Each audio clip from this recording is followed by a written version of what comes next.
Okay, so Rodchenko, Alexander Rodchenko, Lissitzky, and Molyvann. I don't know if I pronounce well his name. The first two were known by me, but the third one, until 2 days ago, when I discovered that he was born on this day, I knew nothing about him, to my shame. Anyway, we start with Alexander Rodchenko, a brilliant constructivist artist, born in 1891, died in 1956. So he lived for 65 years. And Lissitzky was a little less fortunate. He lived for a shorter number of years. So Alexander Mikhailovich Rodchenko, born on the 23rd of November, old system of measuring time.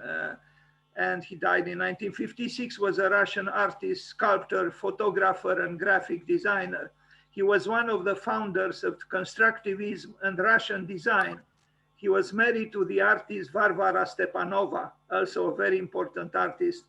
And, you know, these Russians at the beginning of the 20th century were formidable. I mean, you know, Zaha Hadid was influenced by them and by a specific artist, Malevich. Then Bernard Tschumi was influenced by the constructivists. Many architects today, I'm talking about today, were influenced and inspired by the Russian constructivists. There was a freshness of vision then, something authentic, something powerful, something vivacious that was so beautiful. And I don't think we have, I mean, yes, there was the Bauhaus, you know, some years later, but I mean, there was the Stil, there were a few movements, Cobra later on after the Second World War, but what do we have today comparable? I don't think we do. Maybe we need a revolution, and I actually think we do. Well, these people had this advantage. Of course, there was a war, there was misery, there was poverty, but there was a revolution, a new vision of a new life, of a new man. They really believed that they could rejuvenate themselves and the world. We don't have something like this. We are stuck with this capitalism, and the only thing we can do is to change our socks. As I witnessed, amused many years ago in New York, I was watching the TV channel of City University in New York, and the student said, we want to change the world, but because we can't, we change our socks. And it kind of arrived at this, you know, when we get anxious, when I get anxious, I go to the mall to buy a new pair of socks or something, sour cream or something. We are stuck really without a vision to replace. Well, you know, I'm not saying that we could find necessarily a better alternative, but I also think capitalism has problems just like any system. So maybe we should think about some other ways of being in the world. Anyway, Rodchenko was one of the most versatile constructivist and productivist artists to emerge after the Russian Revolution. He worked as a painter and graphic designer before turning to photomontage and photography. His photography was socially engaged, a beautiful photography, formally innovative and opposed to a painterly aesthetic, concerned with the need for analytical documentary photo series. He often shot his subjects from odd angles, usually high above or down below, to shock the viewer and to postpone recognition. He wrote, one has to take several different shots of a subject from different points of view and in different situations, as if one examined it in the round rather than looked through the same keyhole again and again. Here he is. He does look like an intense man. I like his hand. He's a sensitive but vigorous hand, and he smokes. And he has this mad look, inspecting the world, questioning.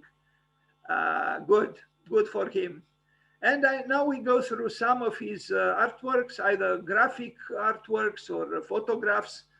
And there is a beautiful encounter between a freshness of vision, exuberance. I mean, look at the face of this woman, you know, there is, well, there is beauty on this face, but there is also force, there is vitality.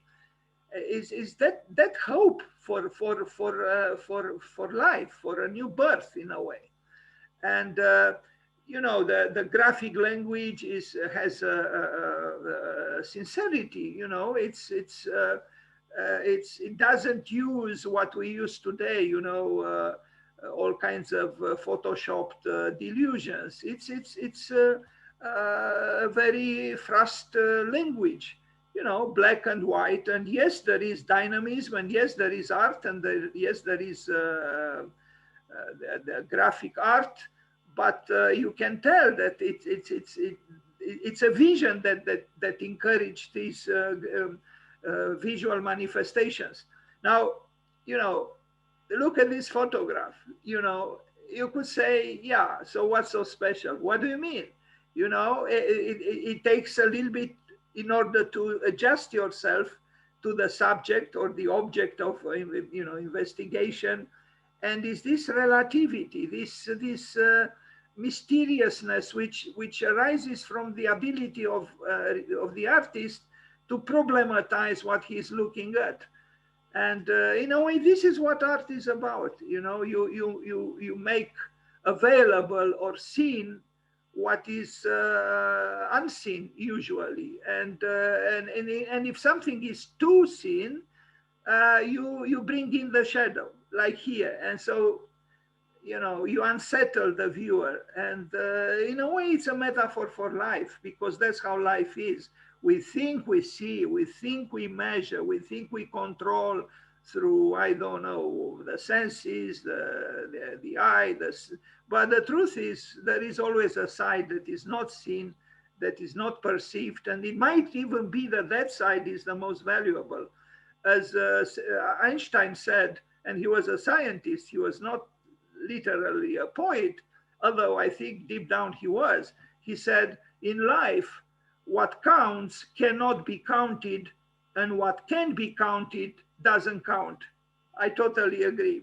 That's why I'm totally against the systems that use measurable means to count and count and count, you know, either grades or, you know, points or numbers, of course, usually, be it grades in the school or money in the pocket. Everything is counted and counted and counted.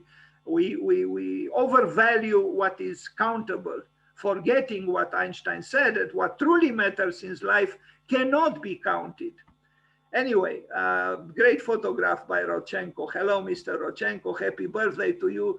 Another photograph by him. Again, you would say, so what's so special? Well, it is, because here we have some steps, you know, but these steps almost become a graphic background, and on them a human silhouette with a baby, and so you have geometry and you have a life, you know, two lives actually, the mother with the child. And I don't know, maybe I should not have said anything and just let you look at the picture. And here, you know, I mean, you know, you could say maybe he worked a little bit on this photograph, because I don't know what that wording, maybe Maria can tell us what it means. I don't know, is this him or Igor Stravinsky, or I don't know who this is.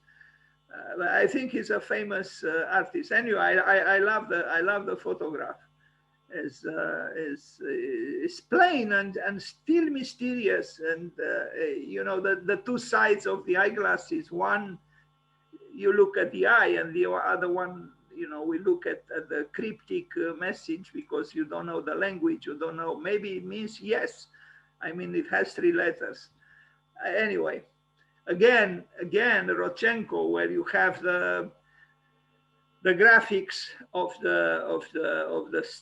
the structure, and then you have the imbalancing act of the unpredictability of the human silhouettes in confrontation with a structure. Yeah, I don't know if he did any architectural sketches or if he had any usually these the constructivists didn't restrict themselves to one domain. You know, they practiced several. Lissitzky did, Malevich did, Rodchenko did, but I don't know of any, you know, attempt to address architecture per se, although in the photograph we do see here architecture. Here we do not see, well, even here we see architecture because the lady is dancing on the facade, the yellowish facade of the skyscraper. And I think life is beautiful and architecture is beautiful and art is beautiful when we are not conditioned by specialization. When we truly enjoy being childlike, children-like, and experiment with various mediums and you know, allow our imagination to be as productive as possible. Unfortunately, we have schools in this world, you know, and we have institutions and we have systems, you know. We have to pin down through counting everybody, you know, forgetting what Pink Floyd said in The Wall.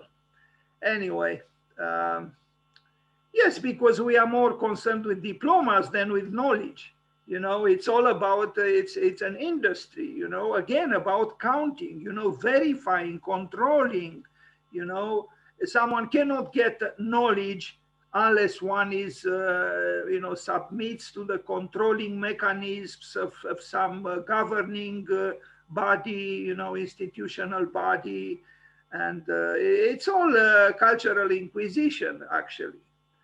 You know, Rodchenko didn't care about this, you know, Mayakovsky didn't care about this, Malevich didn't care about this, Lissitzky didn't care about this, you know, but we do, but we are irrelevant in the history of culture, while they were not. So it's up to us what we do really with our lives, you know. Anyway, it's tough. Yes, we have to survive in this world. But this woman, this lady is saying, you know, be free, you know, shout, laugh, create, enjoy, throw yourself in the swimming pool or up in the sky.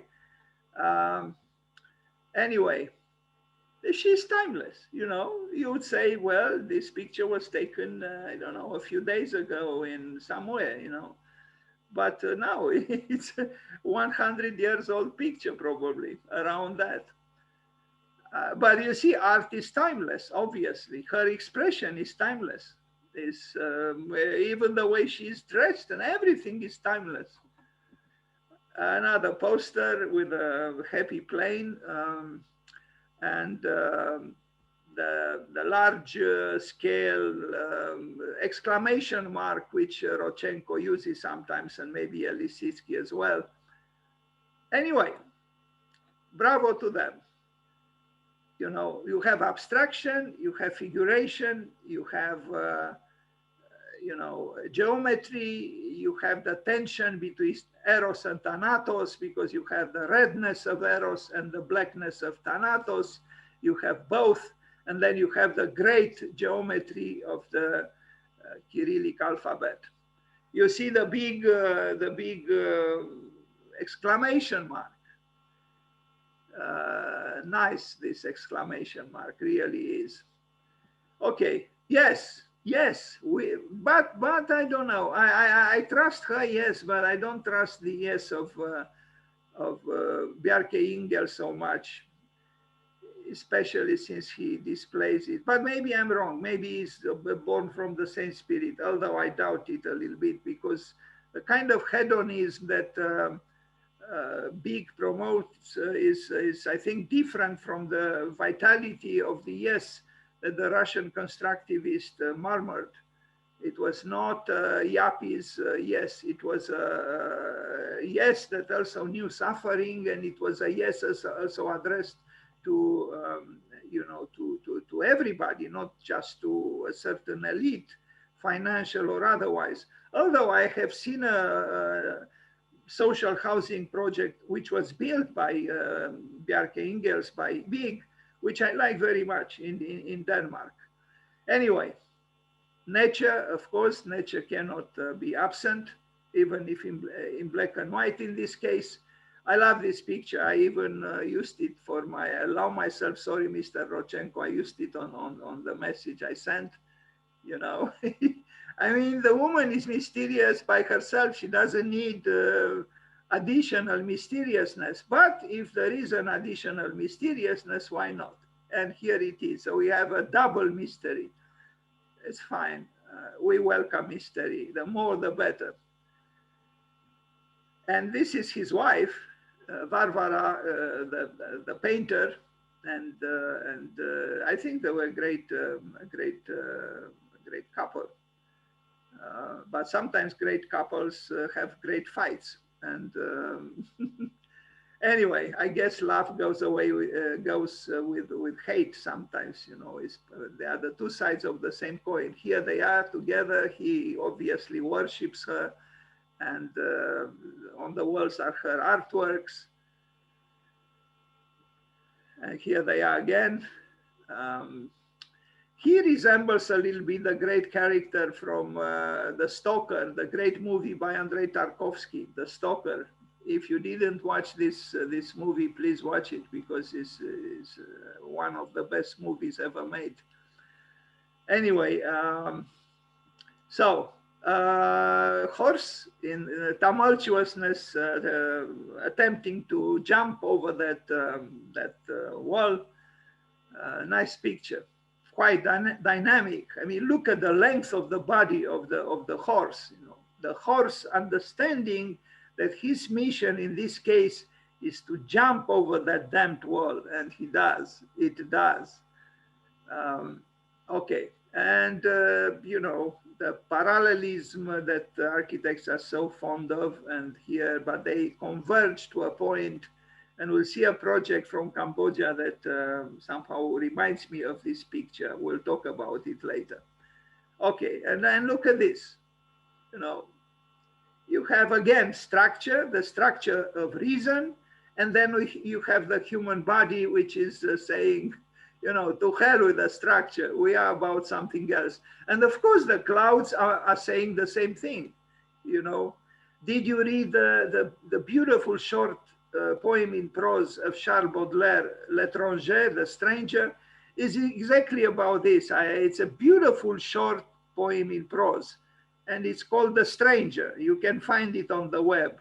And, you know, the stranger, the poet, is asked by an interviewer, what do you love the most? Your country, your father, your mother? Well, he keeps saying, the painter, I don't know what you're talking about. I have no brother, no mother, no father, no sister. Your friends, you are using a word whose meaning I do not know.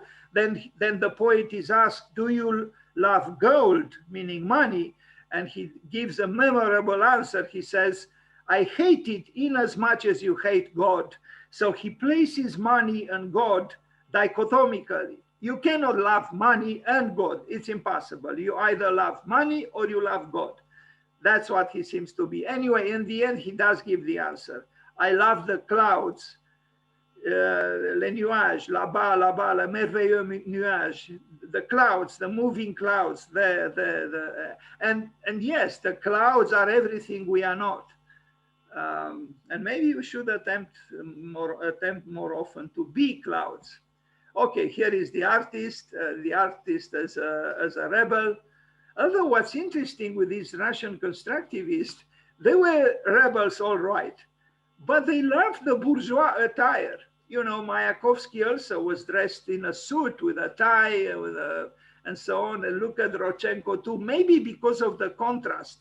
The raw rebel, the rebel dressed in a more acceptable way, but inside he is still a rebel, although you see in his right hand he holds a hat. And there is even a picture. He does look great with a hat. Hello, Mr. Rodchenko. I like the way you look. I trust you. I don't know exactly what you have in the, you know, left in the pocket there. It seems to be rotring, you know, the rapidographs or something like this, markers. Anyway, Here he is with a hat. You know, the criminal with a hat, because this is what an artist is. He's a criminal in disguise, you know. The crime he commits is telling the truth through art. That is the crime, and often the society cannot bear it, so they punish the artist in many ways. Uh, anyway, the artist as a bourgeois, posing as a bourgeois. Of course, he was also obsessed by spirals and circles and you know, the myriad of positions of various, because it was about movement, it was about life.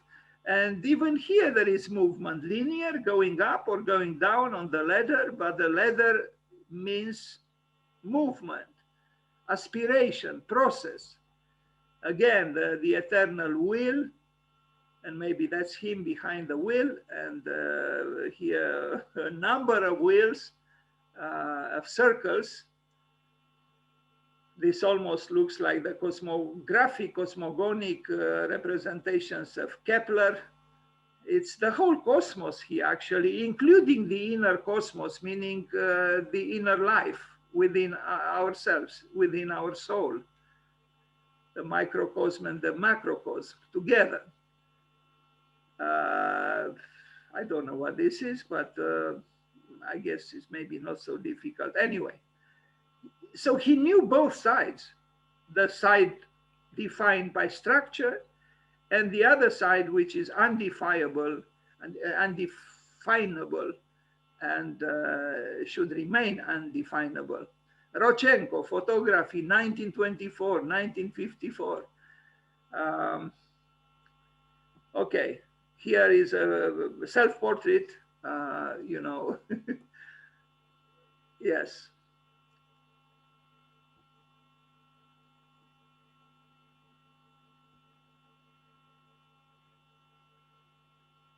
Maybe this should be the flag of the United States. Lissitzky, 1890, 1941, so he died at 51. Lazar Markovich Lissitzky, born on November 23rd, in the old system, November 11th, 1890, known as L. Lissitzky, Russian artist, designer, photographer, typographer, polemicist, and architect. Great. He was an important figure of the Russian avant-garde, helping develop suprematism with his mentor, Kazimir Malevich, and designing numerous exhibition displays and propaganda works for the Soviet Union. His work greatly influenced the Bauhaus and constructivist movements, and he experimented with production techniques and stylistic devices that would go on to dominate 20th century graphic design. Lissitzky's entire career was laced with the belief that the artist could be an agent for change, later summarized with his edict, goal-oriented creation. I do believe in a militant art. I do believe that we should be, or try to be, agents of transformation. Otherwise, what are we to be? Okay, here he is. And isn't it remarkable that we talk today about people who lived 100 years earlier, and they are, you know, like our contemporaries. I think Lissitzky is our contemporary, and so was and is Alexander Rodchenko. Very much so. Actually, in a strange way, kind of strange way, I feel they are more my contemporaries than the thousands of people who are around me right now here in the same place, showing total indifference to Lissitzky and Rodchenko and so on. Yes, Lissitzky and Rodchenko are my true contemporaries, and not the myriad of indifferences to whom I send messages every day uselessly. I am probably unbearably idiotic. I mean, how could I continue to send messages to a mountain of people who show so obstinately total indifference? Anyway, Lissitzky, yes, the rotating cube and then the unending curvatures which point towards something else than the cube. And here is a picture. He's somewhere on this picture. You know, this was some kind of you know, gathering of the nonconformists of the day. I think yeah, I remember, he's the 9th one from the left. So let's count. Not that counting means so much. 1, 2, 3, 4, 5. I think he's here. He's probably here, Lissitzky. Anyway, this is a building actually he designed. Just the corner of the building. I don't know, the rest of the building was destroyed or something. And but I think it's beautiful. I mean, these are people who didn't receive any training, you know, in architecture, and they still build. You know, what a beautiful world. Well, I know not everything was beautiful. Of course, there were many problems. Many people died young and so on. But you can be alive and consider your life worthless if you don't live creatively. What are you living for? You know, just breathing, just existing without legitimacy is terrible. Anyway, Lissitzky. Now, this very famous proposal by him, the Lenin Tribune from 1920. I mean, look at the the aplomb of Lenin. You know, the engagement with everything outside of you know, his little cubicle. And yes, it was a belief at that time that things could indeed stir up the world, and many intellectuals and artists from the West as well sympathized a lot with what was happening then in Soviet Union. Some of the most unconventional and brilliant minds, you know, Jean-Paul Sartre, and Albert Camus, even Picasso, and you know, someone like the third director of the Bauhaus even went to Russia for a few years, to Soviet Union, to contribute. So there was I mean, Hans Meyer was not the only one. Even Le Corbusier traveled to Soviet Union. There is a picture of him with Sergei Eisenstein and another man whose identity was always unknown to me. And, you know, there was something going on there. And I believe we need, again, some kind of a vision. I do believe we need a revolution. Maybe first in consciousness, you know. We cannot reduce our life to the mall. It's impossible, really. It's just impossible. Yes, it's nice to find 50 kinds of orange juice and 70 kinds of sour cream, but I don't know, could we reduce life to them? Okay, Lissitzky. Hello, Mr. Lissitzky, prolific here. Now I'll show a few architectures that he drew, you know, possible architectures, of course. At that time also you had Theo van Doesburg was doing, you know, everybody was doing architecture. If they had a little bit of talent at drawing and they loved, you know, primary colors and geometry, and they had a vision and they thought that they could change the world, they attempted to do so. And this was done recently, though. I think this is, I'm a little bit confused. It's based on his aesthetics, but I'm not sure when this image was done. Anyway, it doesn't really matter. It's some kind of a possible architecture inspired by Lissitzky. And this was done by him, though. And you see the building itself might not be, you know, astonishingly unseen or you know, unpredictable, but because of the giant letters, you know, you see the, you know, 2 floors high letters. And it's also the context, the social political context, you know, because something like this we could see in Times Square in Manhattan. But what do we see? We see advertisings of, I don't know, a new gadget or a new, you know, tennis racket or I don't know what.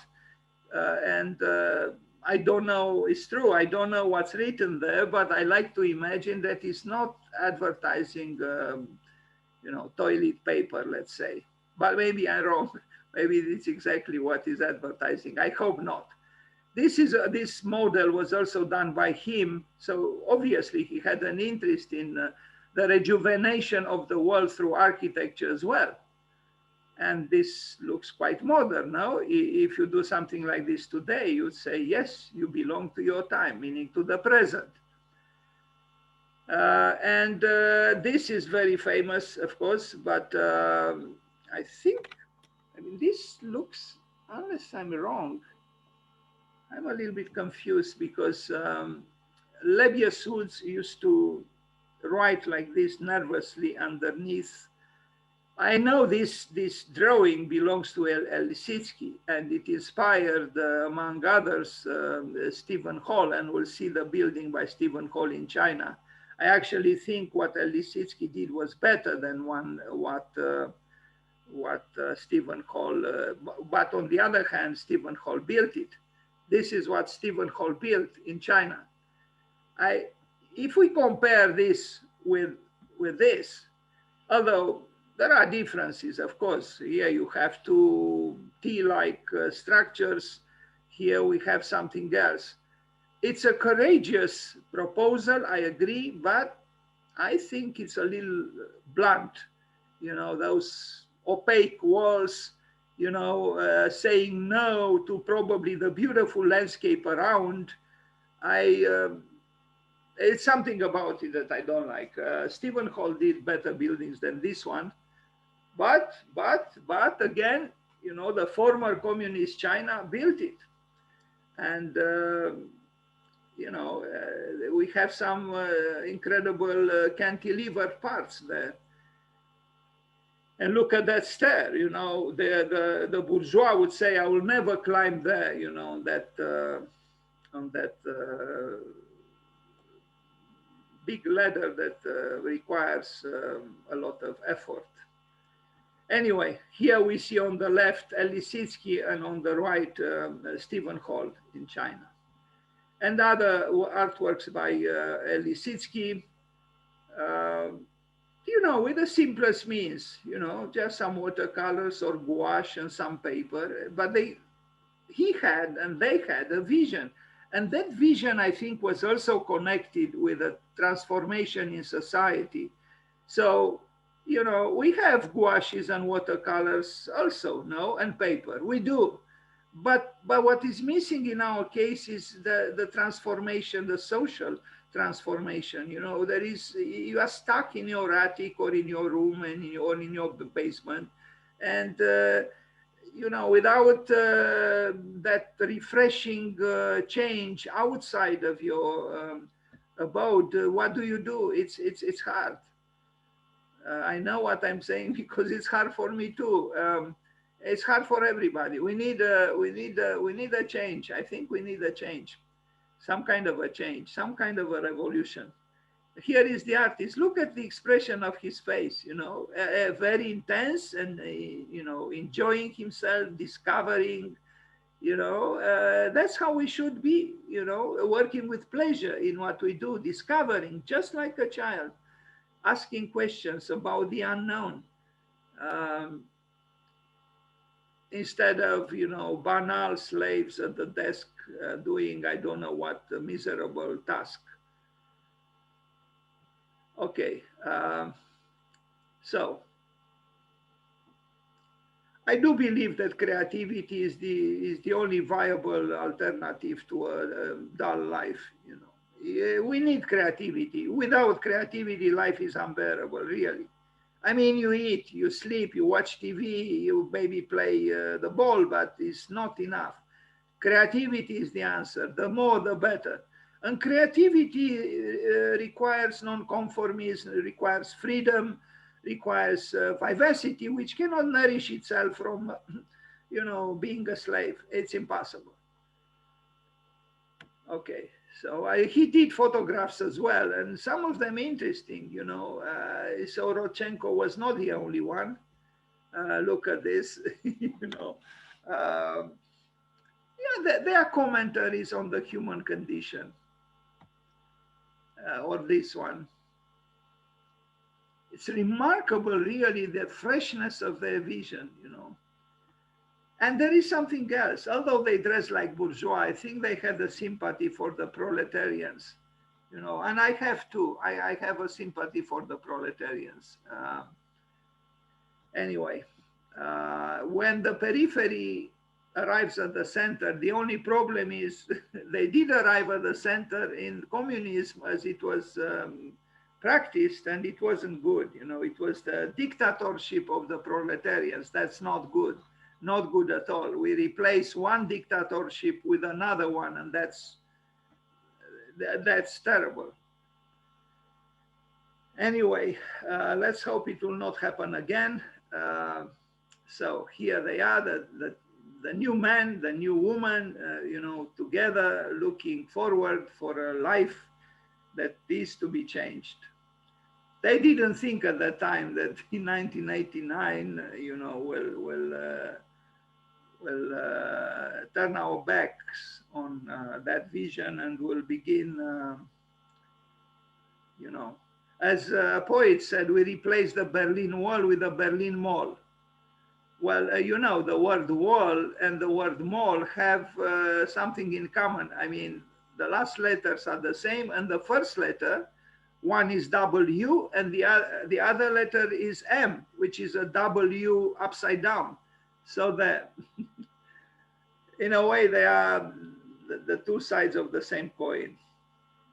Although, of course, it's much more enjoyable to have the mall than to have the wall. But is it not another kind of wall, actually, that mall? I think it is. Although I enjoy going there too, you know, instead of going to the church. Here is Mr. Lissitzky in a happy mode. Hello, Mr. Lissitzky, happy birthday to you. We are one of the very few people in this world who today do not forget you and wish you a long life and happy birthday. And thank you for your work. Here he is, you know, hidden behind some of his visions. And now we look at a work that was inspired by Lissitzky, by these architects. I think, I don't know if they are Italian or Dutch, MDU architecti. They did, I'll show you the project. The project arises from the demand of combining within a single symbolic object two different philosophical instances. The first one concerned the remembrance of Russian avant-garde of constructivism, a fundamental moment in the story of art and architecture, with Lissitzky as its main theorist. The second position, instead, pertains to the reinterpretation of the constructivist ideals in a contemporary way, because this is a recent project and you are going to see it. The primary conceptual demand appropriates the theoretical shape designated by Lissitzky as Lenin Tribune, which we saw, based on an unbuilt project from 1920. Characterized by absolute dynamism, industrial materials are shown with their original essence.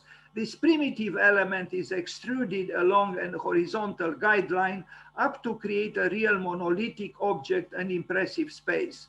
The stage-like slope, inclined at 45 degrees, contains a staircase on the front side that makes it entirely accessible and walkable for the community. From the top, you can lean towards the surrounding square and the whole city, allowing for the creation of an event space while becoming an icon on the Novosibirsk skyline. A second conceptual framework develops the idea of pushing contemporaneity to the extreme.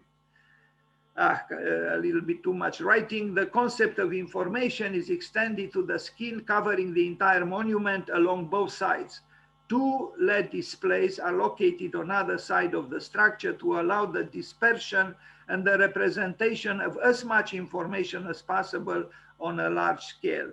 And here it is. It's a proposal, a contemporary proposal, inspired by the Lenin Tribune done by Lissitzky, and using the technologies of the present. You can climb, well, if you can, at 45 degrees on that huge structure, which also emanates messages on LED screens. And this is the so-called concept, you know. On the left, the proposal by Lissitzky, on the right, what these people proposed. And, you know, it only shows again the vitality of the visions of the Russian constructivists, which are relevant 100 years later. So led well, interactive steps. Anyway, a project. It was not built, but there are suggestions here for the possibility one day of some kind of construction taking place. Now, to an extent, this is what Wolf Prix and Kopp Himmelblau did in South Korea with that, you know, non-gravitational cinema they built there. Especially if we look at this picture from this angle, from underneath. It is an attempt, yes, to escape gravity to an extent, either through information or through the sloping plane of the structure and the unsettling effect it has on one in its proximity. Or from afar. Okay, so, and this would be the site plan, you know, I don't know this city, but I guess it was supposed to be an impressive structure inspired by Lissitzky, uniting 1920s with the 2020s or so. Now we arrive at the third commemoration. This architect from Cambodia, Molyvann, 1926 and 2017. But before I show his work, I will show some images of Khmer architecture, which is remarkable. So this was the man who brought modernism to Cambodia, and I think he was a very interesting architect. So he was a Cambodian architect during this regime from 1955 to 1970.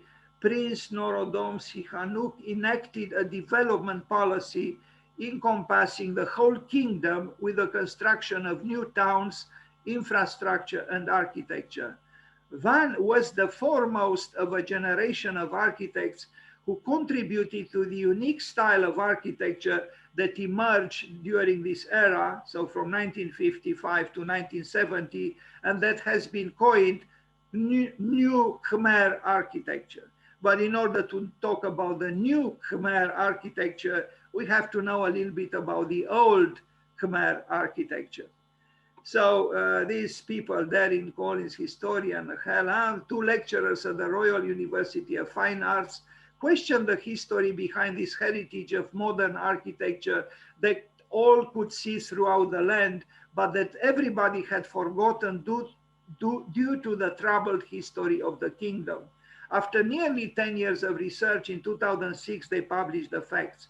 In the meantime, they produced exhibitions, participated in university conferences, and wrote many articles in the press about the phenomenon known as New Khmer architecture and the accomplishments of Van Molyvann, who was still alive and who they had interviewed lengthily. Now, I will show some images with Khmer architecture, which is without doubt one of the most remarkable architectures ever built on this earth. So there isn't just the Acropolis in Athens, you know, in the world, and there aren't just the pyramids in Egypt. There are great architectures in other parts of the world, and Southeast Asia is one of them. So Khmer architecture, also known as Angkorian architecture, is the architecture produced by the Khmers during the Angkor period of the Khmer Empire, from approximately the later half of the 8th century to the first half of the 15th century.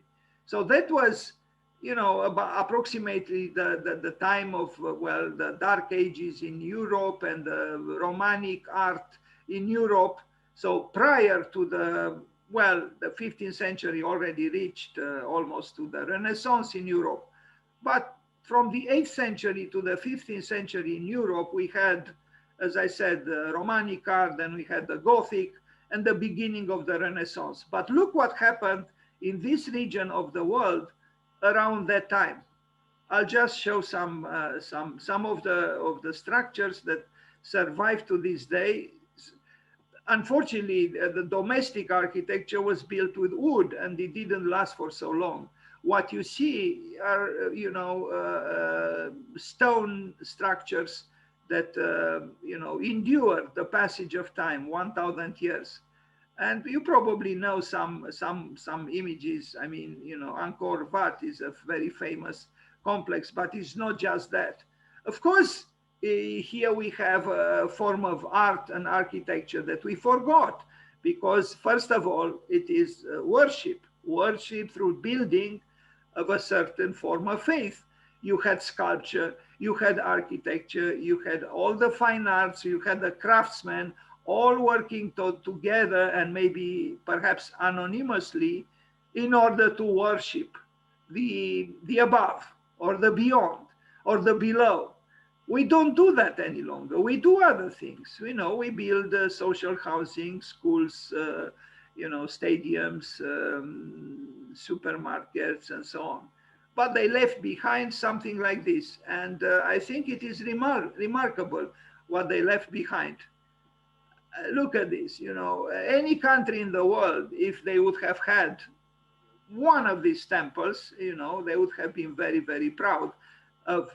They have many, just like Indonesia, many, and just like India as well. So anyway, it is architecture, and you wonder what made these people build in this way. Well, it was the astonishment vis-a-vis the world, the cosmos, the unknown.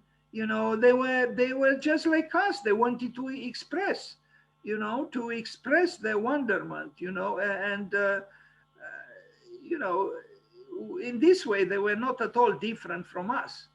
Well, I don't know about that. I mean, I think we are kind of different because we don't have that idealism any longer.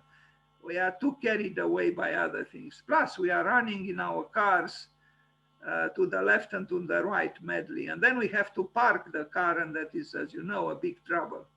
And then we can't really breathe. So how could we have visions when we can't truly breathe? Anyway, I'm not suggesting in any way that their lives were easy. No, they were difficult, I'm sure. And they died probably young. But they worked for the gods, and they probably, I don't know. I don't know. Maybe I'm wrong.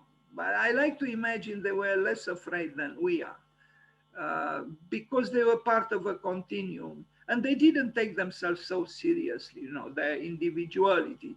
They didn't sign a wall twice, as Tadao Ando did at the Museum of Modern Art in New York. Here, nothing is signed. They're just the buildings. And how could you sign them? How could you sign a Gothic cathedral? You cannot sign it. You would insult it. And just try to imagine that you were one of those carvers or sculptors who worked diligently and anonymously for a fragment of this world, without a need for recognition or celebrity status or I don't know what. All the vanities that are filling our lives today. This is Angkor Wat, and I've heard that these stairs are daunting, going down in this courtyard. I mean, of course, these are the tourists. And look at this, I mean, to dedicate your life to, to the richness of such representations, but you didn't have individualism then. You had collectiveness, and you have faith, you had worship. And then you had, of course, the mystery of life, the mystery of sensuality, the mystery of everything. There is the monster on the left, and then there is some goddess or god that I do not know in the center, and another monster on the right. And anyway, Angkor Wat. And again, this is an architecture that deserves capital letters. I have seen the Parthenon in Athens. It's not so impressive. In fact, I have seen a more impressive temple that nobody talks about, or almost nobody, not too far away from the Parthenon, but was not cleaned up. It has a patina just like this building, but I liked it more, maybe exactly because of that it was not cleaned up and it was not surrounded by an ocean of tourists.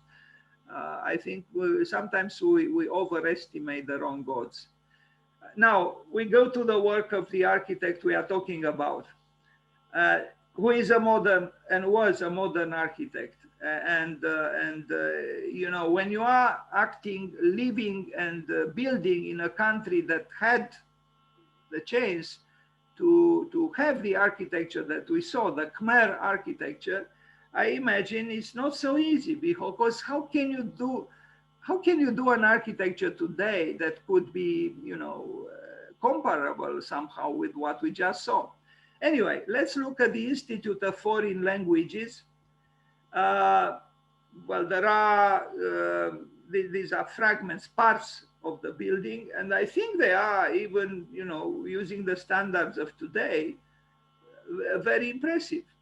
You know, they are ordered, they are structured, there is structure, but there is also variety, there is also sculpturalness, and there is obviously a modern vision.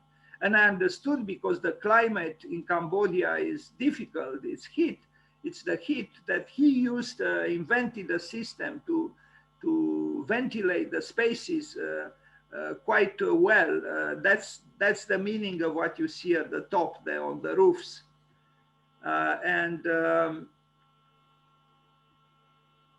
You know, I mean, this is an architecture that I knew nothing about 2 days ago, but thanks to these commemorations, I learned about now.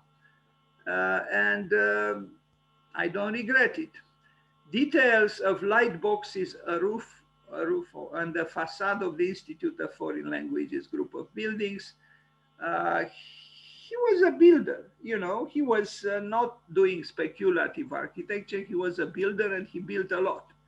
The exterior of the National Sports Complex, another building, and look at this, you know, this was built in Cambodia, 60 years ago or so. It's not bad. It could have been built in Japan. And you see some other pictures from the same complex. It's a stadium, but it's very vigorous and sculptural and alive. Also, you know, look at this, you know, a sports arena, but this interior, which is also an exterior, is, you know, would welcome even the humanist. Although, as I said, it's a sports arena.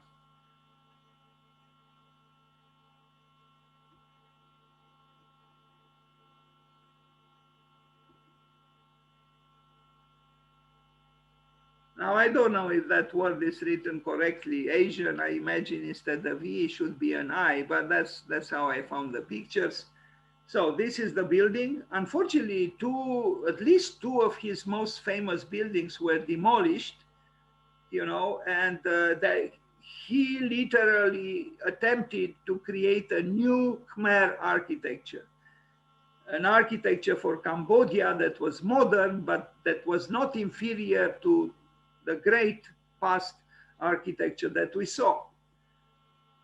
Not an easy attempt, and I think this architecture also has some relevance for other parts of the world where there is the question of, could we do a great national architecture, meaning a national architecture that transcends the limits of nationalism. You see a whole volume of the prestigious Japanese magazine A+U, Architecture and Urbanism, was dedicated to him, which is not a little thing at all. So, Van Molyvann, 1926, 2017. He lived for almost 91 years, kind of like Frank Lloyd Wright. Another fragment from one of his buildings. I will go into some detail for some of these buildings. On the left is some kind of a conference hall seen from above. And On the right is a fragment of the building seen from the level of the eye, so to speak. This is the architect. He had to leave Cambodia in 1970s because the political regime changed. So he left to France, and he lived for a while in France. He worked for the United Nations. Then he returned in his 80s, later in his 80s, to Cambodia. And I think he was. I mean, I look just at this sports complex, sports arena, and I see a man an architecture that is still vibrantly contemporary. And that's in good measure because of the power of the diagonal. I think the diagonal has an immense power because the diagonal represents an irritation for the rectangular systems, represents that exception, that otherness that is needed in life. Otherwise, we succumb to the regularity and conformism and dogma of systems. That's why Barcelona needed the diagonal, and that's why the diagonals are so important in many other instances. Every time you are frozen or you are incapacitated because you are stuck, use the diagonal. The diagonal will save you. That's what I think. Why do we like stairs? Well, because on one hand, we need to arrive from one floor to the other, but also because they are diagonals. Aesthetically, a stair is more pleasant and more interesting exactly because it uses diagonals.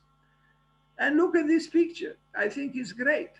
It has water, it has geometry, it has symmetry, it has also asymmetry, and of course it has diagonals. And it's rhythmical, it's powerful, it's simple, it's honest, and it's also surprising. I like this picture very much. Now, these apartment buildings probably would have been very nice. Unfortunately, you see they are totally, affected by the elements, and they were not refurbished. But just try to imagine refurbishing them, taking care of them. I think they would be very interesting. But unfortunately, that's how they are, and it's possible, very, very poor people live here. Now, we look at the conference hall. We already saw a picture or two. Is this one seen from the air? He uses very, strict and simple design diagrams. But you can tell it's from this area, you tell, even if you are not very well knowing the architecture of Southeast Asia, you could say this is Southeast Asia, and it is. This is the plan. What could be simpler?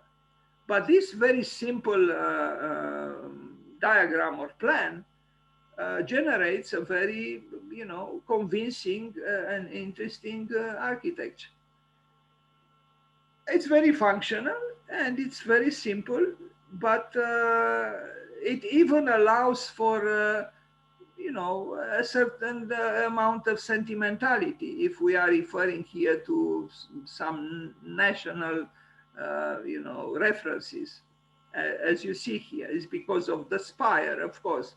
But not just the spire, the rhythm and those upside down triangles on the facade. And there is something that when you look at this picture, you would probably say it's somewhere in South Asia, probably. Okay. I'm not sure if this is still, I think it is this alive, but the two other buildings that I will show have been demolished, and it's very sad. The National Theatre and the State Palace. This one was destroyed, I think. Here is the architect as a young man, Portrait of the Artist as a Young Man, a great book by James Joyce, and this is Portrait of the Architect as a Young Man with the State Palace. Of course, he had connections, I mean, as a young man to build a State Palace is not a little thing. But he did a good job, with that roof is welcoming, and it expresses a certain, stately dignity, and you can do a lot with roofs. I understood he used double roofs sometimes, and that this is somehow something specific to Cambodia. It's a fine architecture. It's fine drawn and it's fine built. Even if maybe today we wouldn't quite build like this, but I wouldn't be ashamed myself if I built something like this.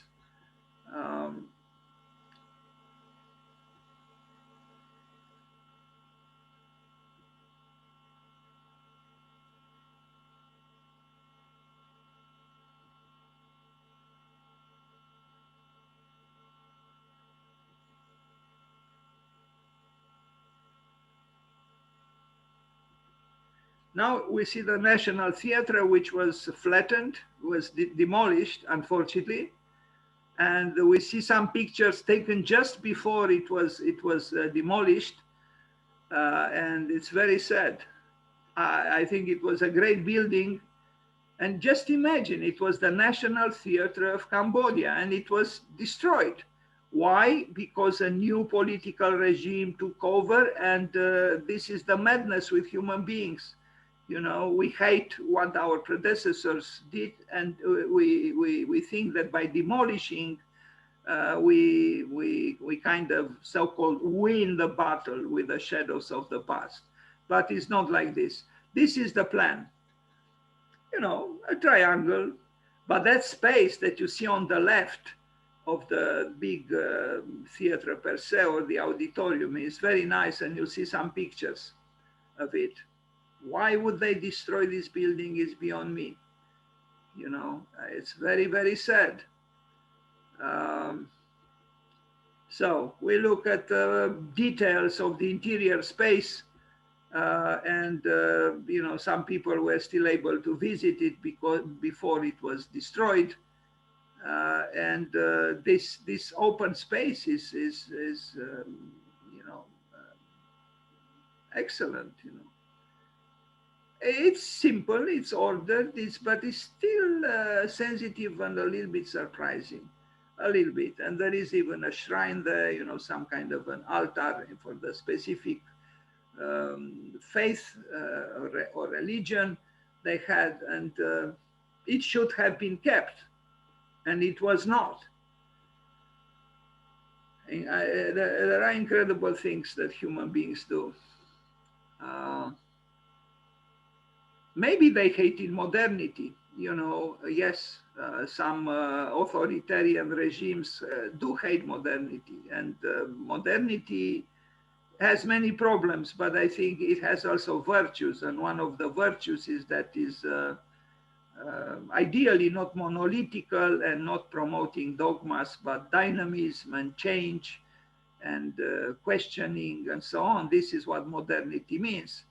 This is, and you see also an interesting church he built in this place, Sikhanokukville, and these are some houses. I didn't find too many pictures. I have others with another complex of houses that have been, some disadvantaged population lives there. But let's look at this St. Michael's Church in the same place. I think it's very nice. I like it. Look at this. It is surprising, no? We have the old domestic building on the left, and then we have the resolutely modern church. Very unusual facade, Again, the power of the diagonal. It's really unexpected. If it was just that triangle, we have seen such triangular buildings, but it's the unexpectedness of what is going in between the two sides of the triangle. It's also tradition in a way. You have the non-conformism of the main facade, and in a way the traditional is of the side. The sloping roof with tiles. And the interior is also, convincing. And I think mainly because of this unusualness, this diagonal element, maybe this diagonal element is God himself, you know.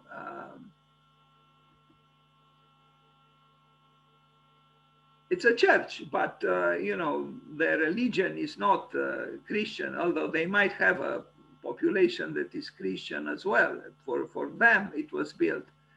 Anyway, and there is also playfulness. You see that those curves on the facade. You know, in a way, it says God was and is also a child. You know, and he loves playfulness. And this, unfortunately, the morose religions all over the world do not acknowledge that God was and is a child, and he likes to play. And we should play too sometimes, at least sometimes. Okay, some houses, I mean, these look almost remarkably, you know, close to where we are. You know, if you would build such houses in the culture of, let's say, Romania, we would say these are, you know, they belong to the national culture.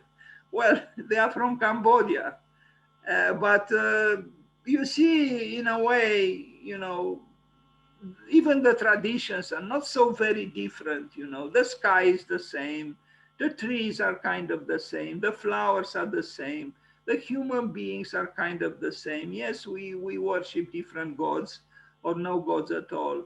But when we build, literally, this building, you know, would have been kind of at home in the culture I belong to right now. And even this, you know, and you can see sometimes on the roads of Romania, also here and there, a few Dutch bikes, like I see here, and I like Dutch bikes. Anyway, the teachers training college, we're approaching the end. I only have 2 images. Even this building, you know, we have something almost similar in Bucharest, not very different actually, but this is from Southeast Asia. And this is another view of the same building, you know, a certain kind of modernism. But I think it's still a decent architecture, and maybe more than decent. It's fine. Maybe even Jose Luis Ser, the Spanish architect who also ran the architecture department at Harvard for many years, he would have been happy to design a building just like this one. Now we see his own residence, his own home in the capital of Cambodia. And there were buildings that were erected around his house. This house was for sale recently. He died not too long ago, and after his death, the building was sold. Anyway, so yeah, this was his own house, and you can see that the roof in the traditional architecture and in the contemporary architecture there has a lot of importance, and probably in many cultures the roof is important indeed. Wolf Prieck said that there are architects who are basement architects, there are architects who are concerned with the middle part in between the basement and the roof, and he placed Stephen Hall there. And then there are architects concerned with the roof, and he placed himself and Zaha Hadid in that category. There might be a certain kind of truth here. I reflected also on my own preferences. I said I like both basements and roofs, but I'm not very comfortable in the middle. I don't know how to negotiate properly with reality, so that's why the middle makes me a little bit uneasy. But I could be comfortable in the cave or in the basement or in the roof, but not in the middle. Anyway, so you see his own house, and look again, you know, what can we do? If the elements do not destroy, we the human beings destroy. Why? Because we are restless, that's why, and because we need Dr. Freud badly. And that's it. Thank you very much.